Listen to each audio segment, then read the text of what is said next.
السلام عليكم.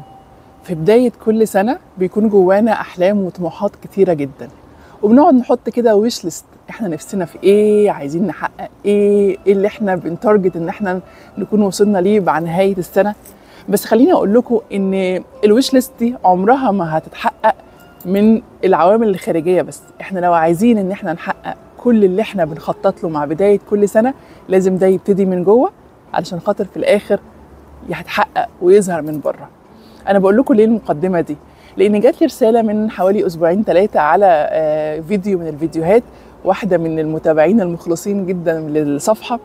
هسيب لكم الرساله عشان خاطر تقروها، بس خليني اقولها لكم كده بسرعه. يعني من فضلك محتاجين حلقات عن الثقه بنفسنا وتقبل جسمنا وشكلنا ولون بشرتنا، لاننا بنخاف من الزواج، وكمان ما عايشين بسعادة لأن قناتك الوحيدة اللي نفهم عليها ونطبق كلامها، وعم نتشافى والله وبنتغير. ربنا يجعله في ميزان حسناتك. أولا أنا مش قادرة أقول لك أنا الرسالة بتاعتك دي قد إيه يعني خلتني سعيدة جدا.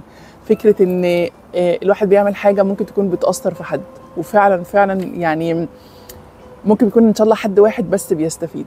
فالرسالة دي وقتها حسستني ان انا طايرة في السماء، فربنا يكرمك ويتقبل منك يا رب، ويجعل دعواتك دي في ميزان حسناتك. ثانيا، احنا الحلقة النهاردة كلها هتكون على الثقة بالنفس وتقبلنا ورد على رسالتك. بس قبل ما نبتدي حلقة النهاردة خلوني اعرفكم بنفسي للناس الجديدة. انا اسماء نصر، مدربة علاقات وانوثة. اتمنى لو دي اول مرة تشوفوا القناة او تكونوا بتشرفوني في القناة ان انتوا تعملوا اشتراك، ويا ريت ما تنسوش اللايك والكومنت لان ده بيفرق جدا جدا في انتشار القناه.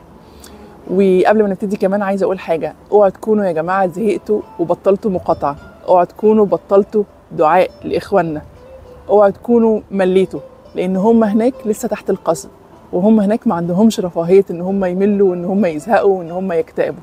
فاوعوا ابسط حاجه نقدر ان احنا نعملها لهم نكون بطلنا ان احنا نعملها. المقاطعه ليها دور فعال جدا في تربية نفوسنا قبل ما يكون دورها الفعالي في الضغط الاقتصادي. فأرجوكوا أرجوكوا أرجوكوا، أنا كنت عملت فيديو عن المقاطعة مش للهدف الاقتصادي، عن تربية النفس وعن العلاقات وعلاقتها بالمقاطعة. أتمنى أن تتفرجوا عليه لما كنتوش اتفرجتوا عليه. طيب نرجع بقى لسؤالنا النهاردة. تقبل شكلنا وثقتنا في نفسنا. انتوا عارفين المشكلة بتبتدي منين؟ المشكلة ككل المشكلات اللي ليها علاقة بالعلاقات والأنوثة تبتدي من الطفولة. احنا بنبقى مخلوقين ما نعرفش حاجة في الدنيا، واللي قدامنا بيبتدي ان هو يزرعه فينا ونسمعه منه، هو ده بالظبط اللي بنطلع وبنكبر عليه، وهو ده بالظبط اللي بنعيش حياتنا كلها، لا إلا مصدقينه، لا إلا حاسين ان احنا اتوصمنا بسبب كلمة بوصمة عار، نبتدي ان احنا نضيع عمرنا كله عشان خاطر نثبت ان الكلمه دي كانت غلط. ايه ده؟ هي بنتك سمرة كده ليه؟ ايه ده؟ هي بنتك شعرها عامل كده ليه؟ ايه ده؟ هي بنتك مش حلوه زيك كده ليه؟ ايه ده؟ هو الولد ده ماله طالع له كرش كده ليه؟ ايه ده؟ هو الولد ده ازاي قصير وانتوا كلكم طوال كده؟ ايه ده؟ الولد ده ازاي مش ناجح في مدرسته زي ما باباه كان من المتفوقين؟ ايه ده؟ ايه ده؟ ايه ده؟ ايه ده؟ فيتبتدي الام والاب يتضغطوا ويبتدوا ان هم يحسوا ان هم على طول اندر ستريس، وده شاء أم أبو بيوصل للطفل، ويبتدي الطفل يكبر ويبتدي إن هو يتوصم بوصمات العار. أنا سمرة، أنا شعري مجعد، أنا جسمي مش حلو، أنا مش حلوة زي ماما، أنا طالعة لعيلة بابا، يبقى عيلة بابا اللي فيها المشكلة، أنا مش ذكي زي بابا، أنا غبي، ده أنا بابا حتى ما ردش لما قالوا إن أنا مش ذكي زيه، يبقى بابا موافق على الكلام اللي الناس دي قالوه عني، يبقى الكلام ده صح. وافضل عمري كله احاول اثبت لبابا والناس انا مش فاكرهم ان انا مش غبي. مش افضل عمري كله احاول ان انا اعمل نجاحات علشان انا انجح، علشان انا استحق النجاح. لا، افضل عمري كله احاول ان انا اعمل حاجه لناس انا اصلا مش فاكرهم، ولو فاكرهم هم اصلا مش فاكرين ان هم قالوا كده. البنت طفلة عادية جدا، ايش عرفها هي بمقاييس الجمال، لكن هي اتوصمت ان هي مش حلوة، اتوصمت ان هي سمرة. هتتجوز ازاي دي؟ فعرفت كويس قوي ان سمرها ده هيبقى سبب ان هي مش هتتجوز. وكأن الكوكب كله معلهوش ناس سمر، وكأن الكوكب كله بقاله سنين وقرون من الزمن عمال بيتكاثر من ناس سمر، يعني بيتجوزوا عادي، وكأن مفيش واحدة بيضة حلوة ما اتجوزتش قعدت من غير جواز، وكأن بوابة الدخول للجواز هو لون بشرتي. مين يا جماعة ادى لحد السلطة ان هو يقول ده ليه حق ان هو يبقى حلو ويتنعم في ملكوت الجمال، وده خرج بره بوابة الجمال؟ مين ادى حق؟ وشكله ايه اصلا اللي انتقد شكلنا ده؟ تلاقيها والله العظيم نفس لون البشرة اللي هي عمالة تنتقدها، ونفس الشكل، وممكن تكون اوحش كمان، لكن هي قالت كلمة وضربتها من غير ما تفكر في مدلولها. عرفتوا قد ايه الطفولة مهمة جدا؟ عرفتوا لما كنت بعمل حلقات كتيرة جدا ان ما تسمحيش لحد انه يأثر بهزار في ثقة ابنك في نفسك ووقفيه عند حده؟ ناس كتير جدا ساعتها لمتني، بس في الاخر انا اسفة جدا، انا مقتنعة بكل كلمة انا قلتها. لما حد يقول لي ايه ده بنتك مش حلوة زيك ليه؟ بنتي حلوة بنفسها، بنتي حلوة بذاتها، بنتي she's one of a kind، هي حلوة لوحدها، هي مش مضطرة ان هي تكون شبهي. احنا مش مفروض نكون قوالب يا جماعة زي بعض، احنا مش مفروض نكون قوالب كل واحد فينا طالع زي التاني، امال هيبقى فين التنوع وفين ابداع خلق ربنا سبحانه وتعالى؟ عرفت انه كل كلمة بنقولها لاولادنا انت غبي، انت مفيش فايدة فيك، انت مش هتفلح، ممكن يعيش عمره كله عايز يثبت لك ان انا يا بابا هفلح، ويعيش عمره كله محطوط تحت الضغط ده. ولو مت انت الاب قبل ما الابن ده يحقق نجاحات، الابن ده هو بيكون عايش في صراع ان انت مت قبل ما تشوف النجاح عشان يثبت لك ان هو ما كانش فاشل زي ما انت عايز. شفتوا التربية قد ايه بتفرق؟ طب انا دلوقتي ضحية التنمر بالشكل ده هوت وانا صغير، اعمل ايه؟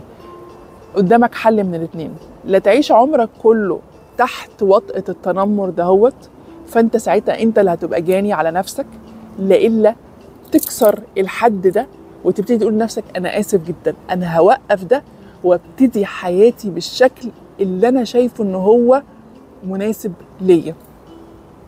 الجمال في رسالة صديقتنا يعني هو شايفة ان الثقة بالنفس مشكلتها في الجسم وفي لون البشرة. العالم متقسم لقارات وكل قارة ليها جمالها. أنا مش عارفة هي القارة السمراء منين جابت إن مقاييس الجمال لازم نكون كلنا بلوند، عينينا خضراء ولا زرقاء وشعرنا أصفر، وإحنا أصلا من القارة السمراء اللي أغلبها يعني 98% منها ملامحنا سمراء أو قمحية وشعرنا أسود، مش ضروري يكون ناعم قوي، مش ضروري كلنا يكون شعرنا ناعم جدا. شكل جسمنا متفاوت، ما احناش يعني كلنا طوال ورفيعين وعايزه اقول لكم ان حتى الطوال الرفيعين، انا بتكلم عن نفسي، حتى الطوال الرفيعين مستهجنين في قلب القاره السمراء، في حين مثلا لما كنت بسافر بره في اي دوله تانية اللي هو مقاييس الجمال فيها الطول والرفع، كنت بحس ان انا بالنسبه لهم شخص عادي جدا لان انا طويله ورفيعه زيهم، لكن في قلب بلادنا لاني طويله فده بالنسبه لهم حاجه مستهجنه جدا، وبرده بسمع عليه كلمات كبيره. يعني قصدي حتى مقاييس الجمال الاوروبيه لما كنت بره العيون الزرق والشعر الاصفر، بقيت مقاييس الجمال في الشكل لما بتكون موجوده عندنا في بلادنا ده برده بيكون مستهجن. انت طويله قوي، انت طويله قوي، انت طويله قوي، خلاص لما تقابلوا ربنا بروحوا اسالوه انا ليه طويله قوي. انت سمرة قوي، معلش لما تقابلي ربنا ان شاء الله بيسالي ليه خليت فلانه سمرة، عشان انا متضايقه قوي من الشكل دهوت. طيب السؤال، انا متقبله نفسي ولا مش متقبله نفسي؟ بصي، لو ملكه جمال الكون وانت مش متقبله نفسك، عمر اللي قدامك ما هيتقبلك. هي يا جماعه مش في بنات صاروخ يعني بكل ما تحمله الكلمه من معاني ومش متجوزين وحياتهم تعيسه جدا، او اتجوزوا اكتر من مره وانفصلوا؟ معنى كده ان جمالهم ده ايه؟ ما نفعهمش، صح ولا غلط؟ وفي ناس فقيره جدا في الجمال لكن هي واثقه من نفسها، جمالها اللي جوه طاغي على اللي بره فمضيف لها. طب انا هقول لكم على حاجه، اتنين دايما بضرب بيهم المثل، شاكيرا لو خدنا ملامح الوش بس وشلنا الشعر الاصفر اللي هي صبغاه وعملناه شعر اسود او غطيناه باشارب مثلا، ملامح وشها حقيقي فقيره جدا، لكن ما شاكيرا ملكه جمال بالانوثه، الحركات الانثويه اللي هي على طول بتشع فيها في كل حركه وفي كل كلمه وفي كل نظره في كل سكوت. بتعرف يا جماعه تسكت بانوثه، الصمت عندها بانوثه، تمام؟ حركات جسمها، نظره عينيها، ده كله غطى على الفيتشرز بتاع وشها، فخلي الناس شايفه شاكيرا ايه؟ ملكه جمال. طب هي شاكيرا مش اتخانت؟ جمالها راح فين؟ بلاش. جوليا روبرت انا شايفاها ان هي ملكه جمال، لكن بالمقاييس بقها كبير جدا جدا وملامحها مش حلوه، لكن هي ملكه جمال. لما بتضحك بحس ان الشاشه كلها ضحكت معاها. ليه؟ هي جمالها الداخلي وثقتها في نفسها خلت الملامح تتغير بس قدام الثقه اللي هي طالعه بتشع من جوه. انت سمره مثلا، وكل اللي كان بيشوفك وانت صغيره بيقول لك سمره سمره سمره سمره، هتتجوزي ازاي هتتجوزي ازاي هتتجوزي ازاي. لو انت كسرتي الحاجز ده وعرفتي تبرزي جمالك، مش بقى بعمليات تجميل ولا بقلع ولا خالص خالص، في بيتك تعملي اللي انت عايزاه، بره في حجابك وسترك وكل حاجه، لو عرفتي تظهري جمالك، ايه اللي هيحصل؟ الجمال اللي جوه هيشع من بره، هيشع ويخلي الناس تبقى بصالك. في واحده كده مثلا تدخل مكان، تدخل اجتماع مثلا، تلاقي الناس كلها عينيها عليهم، مش عشان هي فظيعه ولا لابسه فظاع، طبعا ده كله مهم جدا، بس لانها بتشع ثقه في نفسها، بتشع حيويه، بتشع حياه، بتشع انوثه، حد كده هينه لينه سهله ذكيه لماحه. يا جماعه الملكات الجمال اللي بيتطلقوا بعد فتره صغيره دول اللي بيبقوا ايه؟ بيبقى اتشبع منهم، اتشبع من الجمال، لكن هي من جوه فاضيه فزهق. اسمها ايه اللي هنا دي؟ هيفاء. هي هيفاء تتطلق يا جماعه؟ فاضيه فاضيه خلاص، اتشبع من اللي هو عايز منه، عايزها منه، اتشبع منها فخلاص اترمت.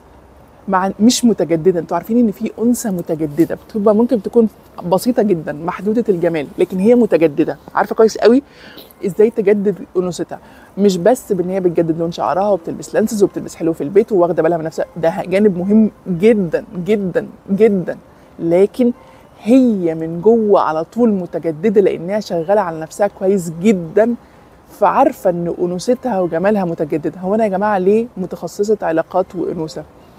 لان في الاخر اكتشفت ان الفطره تم تشويهها، ابتدت الناس تروح بس على عمليات التجميل عشان خاطر تظبط الفيتشرز اللي بره، ماشي، وبعدين الانوثه زفت، فالعلاقات اتقطعت واتبهدلت، فالاسر ما بقاش فيه اسره، فالمجتمع كله بقى عامل يعني عارفين الترابيزه المكسوره من كل حته والمتلصمه بس بمسمارين كده.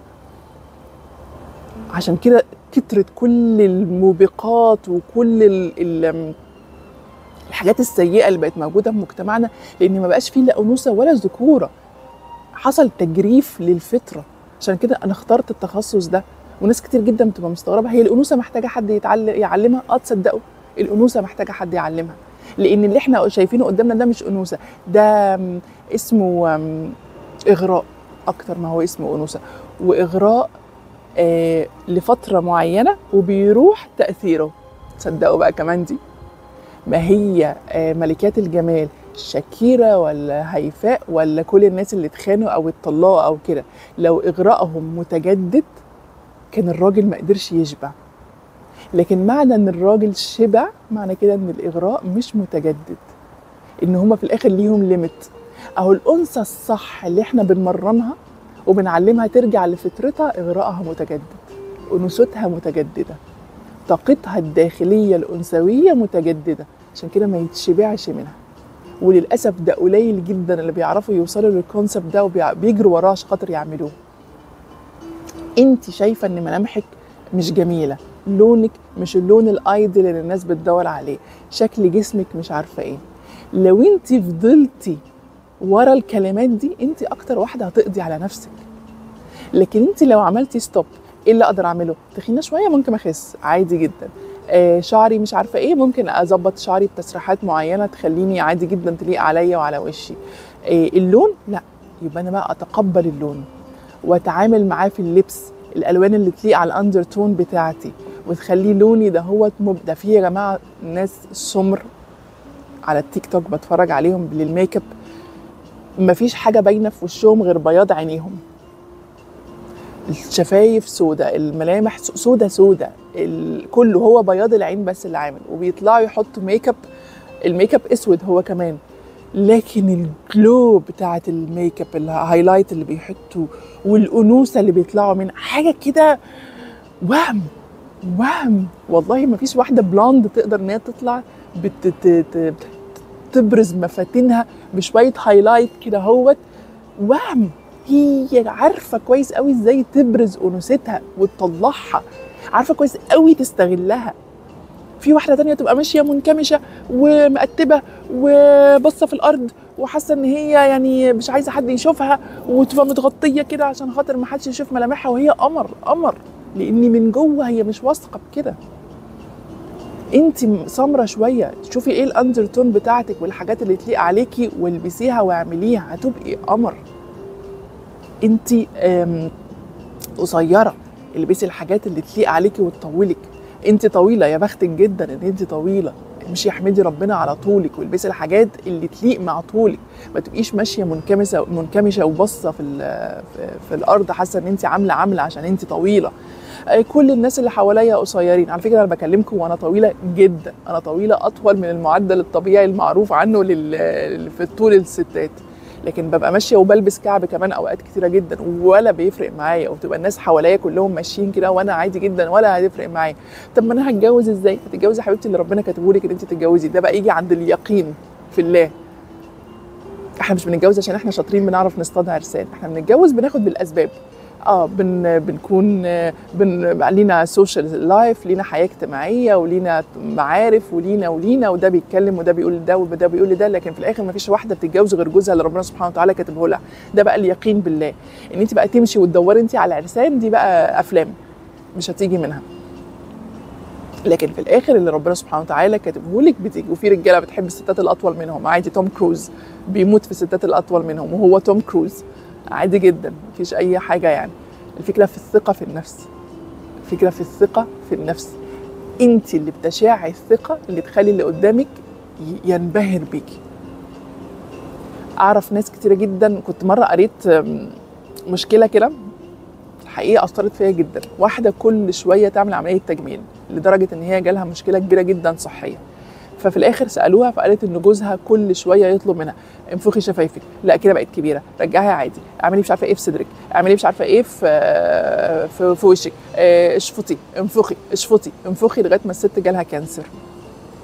كل ما تعمل حاجه هو ما بيغضش البصر فبيبص، فاللي يبقى طالب حاجه ازيد فتعملها فما يغضش البصر فيبص فيطلب حاجه ازيد فتعملها. فشفت كله ازاي رجع في الاخر برضه للدين. هو لو غض البصر مش هيطلب كل ده، صح؟ مش هيطلب كل ده. وهي في الاخر لو عرفت تبرز الانوثه اللي جواها وتخليها متجدده مش هتحتاج كل النفخ والشفط ده. المفتاح في الاخر من عندك انت اللي تقرري، انت اللي تقرري ان انا جميله زي ما انا. طيب انا محتاجه اعمل ايه كمان؟ انا محتاجه ان انا املى وقتي بحاجات تملاني من جوه فيشع من بره، حاجات احس فيها بالانجاز. بص يا بنات او يا ولاد اللي بيسمعني، اللي بيحقق نجاح في اي مجال النجاح ده بيملاه، ولما بنتملي ده بيظهر على ثقتنا في نفسنا. مفيش حد ناجح مش واثق في نفسه. حققي نجاح ان شاء الله حتى في اي موهبه انت بتعرفي تعمليها، بترسمي، بتغني، بتعزفي، بتطبخي، بتعرفي اورجنايز. في ناس دلوقتي بقت شغلانتها ان هي تعمل اورجنايز للدواليب، تروح تقول لك انا هاجي اوضب لك دولابك. انا مش قصدي ان انت تروحي تعملي كده، بس اي نجاح بتعمليه شوفيه واعملي عليه هايلايت وقدريه، هيملاكي من جوه. ولما هتتملي من جوه ايه اللي هيحصل بقى؟